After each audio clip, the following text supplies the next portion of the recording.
Hi everybody, this is Ben Songrath with the Learning Technology Center of Illinois, and today we're going to look at how you can make a Google group in the new updated Google Groups. So as we record this, it's June of 2020, and Google just released their new Google Groups update. It's fresh, it's clean, it's good, so let's dive into how to use it. So to get to Google Groups, you need to make sure your domain administrator has it turned on. That's the first thing and the most important. From there, you're going to go to your waffle up in the top right hand corner of the screen, and then scroll down until you find groups. It might be in the bottom section here, so you might have to scroll down a little bit. If you want it up, you can always drag it and drop it up into the top section, so it's a little bit easier to find. So we're going to go ahead and click on groups, and then that's going to take us into Google Groups. And you'll notice if you haven't been in here for a while, we've got a fresh look on Google Groups, and I really like it. I think it's a lot cleaner. Definitely has brought Google Groups into the year 2020 for sure. So these are all the groups that I'm currently a part of. So you're going to see different options there and stuff that you've joined in the past. But if you want to make a group, you're going to go over to the left-hand side, just like you would create something in Google Drive, and you're going to find the plus sign and create Google Group. When you get that, you get a nice, clean, fresh-looking, updated stream here. So then we're going to name this something. So I'm going to name this LTC Illinois Test Group.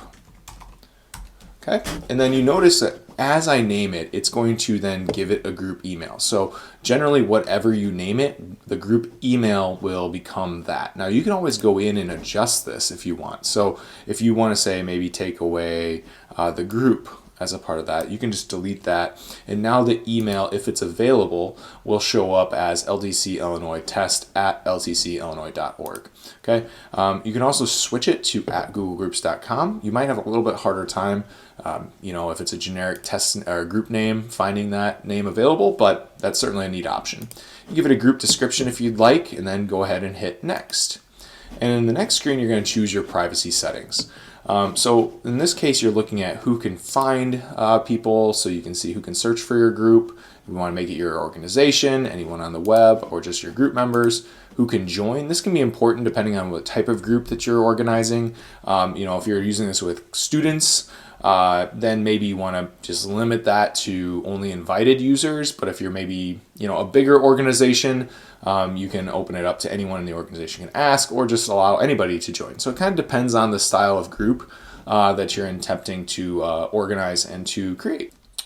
So I'll leave it at invited users for the moment. You can notice that you can change who can post, who can view, and those are going to be determined based on your permissions at the top here. So for our purposes, we're just going to leave it as is. I'm going to go ahead and hit next. And now you want to add members. Okay, so if I wanted to add people to this, I'm just going to type their names or their accounts into the group members. So I'm going to add my test student into this. You can see as I start typing, the names start popping up here. So I'm going to add student Ben to this. If I wanted him to be a group manager, I could also, I would have typed his name in here as opposed to inside the group member.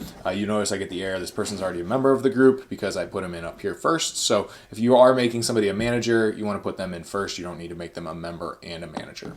You can also add another co-owner of the group if you'd like, and then you can write a welcome message that person will get upon you directly adding them to the group. I did the direct add because I have this slid on down here. If you turn that off, you're just going to basically invite them into the group and they have to accept it. So I'm going to leave that on.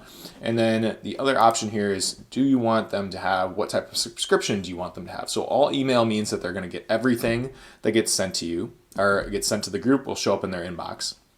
And then you have digest and abridged options as well, and then none. So maybe if you're not using the email function and you want to create like a discussion board, you would change it to none. Okay, but we're going to leave it at all email.